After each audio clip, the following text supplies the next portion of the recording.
तो 2024 के लोकसभा चुनावों का कभी भी ऐलान हो सकता है। ऐसे में एनडीए गठबंधन 400 पार का दावा कर रहा है। क्या लगता है आपको, क्या वाकई में इस चुनाव में 400 पार कर पाएगा एनडीए गठबंधन? देखिए, देश एक बार फिर नया निर्णय लेने के लिए आतुर है। 2014 में बड़ा परिवर्तन हुआ था। माननीय मोदी जी गुजरात के मुख्यमंत्री थे। एक कार्यकारिणी की मीटिंग में आए थे 2013 के आखिर में, मैं भी था वहां। ये माना कि अंधेरा घना है पर दिया जलाना कहाँ मना है। और इनके इतना कहने के बाद में देश के अंदर जो बदलाव आया, 2014 में जिस तरीके से राष्ट्रवाद की विजय हुई, स्पष्ट बहुमत की सरकार बनी, मोदी जी के नेतृत्व में सारी दुनिया में भारत का प्रतिष्ठा बढ़ी, विश्वसनीयता बढ़ी और भारत के अंदर भी देश का कोई कोना ऐसा नहीं है जब विकास की किरण ना पहुंची हो। गांव गांव बिजली, सड़कों का जाल, गांव के लिए, गरीब के लिए, किसान के लिए, पिछड़े के लिए, दलित के लिए, सभी के लिए योजनाएं, मातृशक्ति को सम्मान। और सबसे बड़ी बात ये कि देश में जो परवाह बड़े लंबे समय से नहीं हुई थी, इंफ्रास्ट्रक्चर का विकास। एक भ्रष्टाचार रहित ऐसी सरकार जिसने जन जन का दिल जीता। बड़ी संख्या में जनधन खाते, बैंक से लोगों को जोड़ा गया, किसानों के लिए अनेकों निर्णय, हर तरीके से चिंता हुई।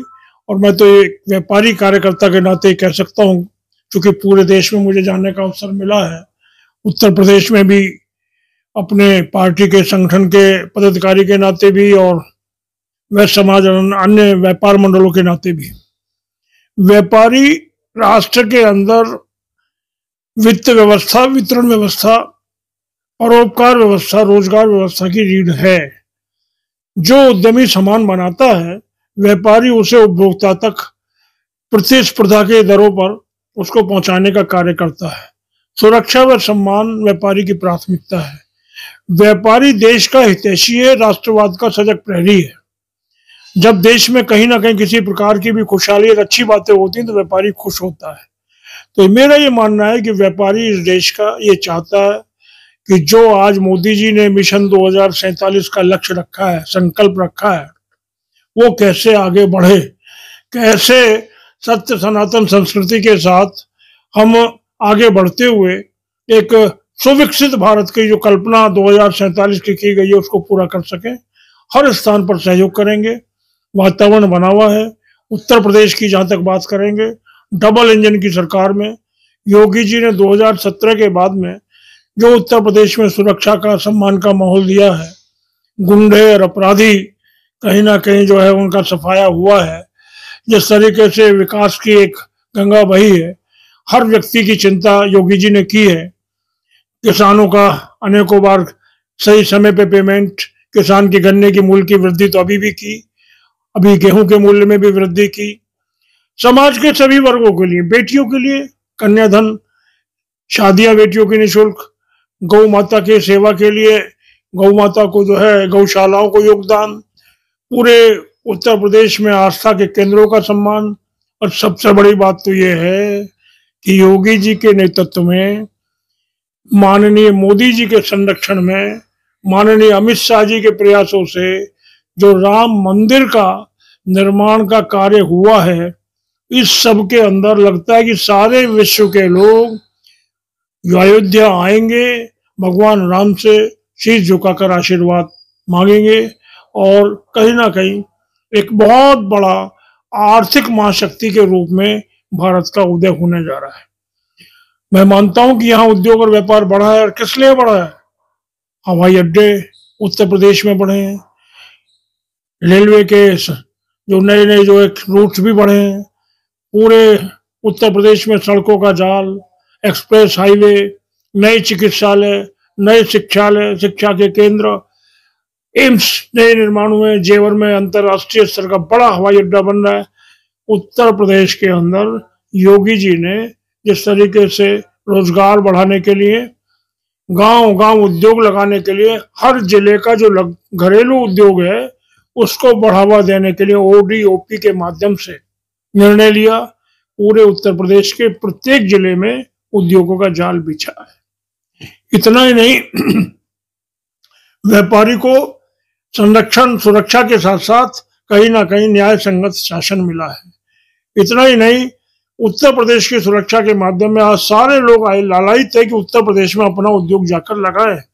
यहाँ पर 40 लाख करोड़ रुपए के प्रस्ताव आना, उसमें से 10 लाख करोड़ रुपए के तो अभी जमीन पे भी आ चुके हैं। अब जब ये पैसा सारा आएगा तो उत्तर प्रदेश के अंदर खुशहाली का माहौल होगा कि नहीं होगा? उत्तर प्रदेश में विकसित उत्तर प्रदेश को हम देखेंगे कि कैसे कैसे सारे विश्व के नक्शे पर चमकेगा। सब चिंता हुई है हर तरीके से। गरीबों को निःशुल्क अनाज दिया जा रहा है, कहीं जो है कोरोना में लोग फंसे तो उन्हें बचाने का प्रयास हुआ है। मतलब एक ऐसा शासन मिला है सारे देश में भी और उत्तर प्रदेश में भी जिस पर हम गर्व कर सकते हैं। हम व्यापारी हैं, हम समझ सकते हैं कि देश के अंदर राजस्व बढ़ा है, देश के अंदर डिजिटल लेन देन बढ़ा है, देश के अंदर उत्पादन बढ़ा है, स्वदेशी उत्पादन बढ़ा है और हम निर्यात कर रहे हैं। हम रक्षा के क्षेत्र में भी बड़ा निर्यात कर रहे हैं। देश उद्योग और व्यापार की तरक्की के साथ निरंतर आगे बढ़ रहा है। हमारी अर्थव्यवस्था जो 10वें स्थान से आज 5वें स्थान तक तो आ चुकी है, अब बहुत शीघ्र तीसरे स्थान पर जा रही है। अरे 400 सीट क्या चीज है, भारत के लिए वरदान है। मोदी जी, अमित शाह जी, योगी जी किस तरीके से 370 का कलंक समाप्त कर दिया। 3 तलाक की बात थी, उसको बिल्कुल उचित नहीं था, बहनों के साथ अत्याचार, वो समाप्त कर दिया। CAA जो हमारे लोग, इस देश के लोग, विभिन्न लोग सताए जा रहे थे धर्म के नाम पर, मजहब के नाम पर, पाकिस्तान में, बांग्लादेश में या अन्य किसी पड़ोसी देश में, उन सबको जो 2014 से पहले यहाँ है, नागरिकता देने का जो काम CAA के द्वारा हो रहा है। बहुत सारी चीजें जो आगे भी होनी है, क्योंकि हम नए भारत की ओर बढ़ रहे हैं। ऐसे निर्णय होने हैं जो सदियों तक याद रखे जाएंगे। आज पूरा देश मोदी जी के साथ है। हम सब पूरे संकल्प के साथ, व्यापारी बंधु जहां भी जो है, हम 9 करोड़ हैं देश में, तो 18 करोड़ से तो हम रोजाना का ताल्लुक रखते हैं। हम सब पूरी तरीके से प्रयास करेंगे कि जब ये जो हमारी वर्तमान जो 2024 की जो लक्ष्य है उसका जो है, उसमें हम 400 पार के लिए 100% रूप से सफलता पाए और ये देश एक स्वाभिमानी, सशक्त, समृद्ध, आत्मनिर्भर देश के रूप में सारी दुनिया में नंबर 1 पर हो, यही हमारी कामना है।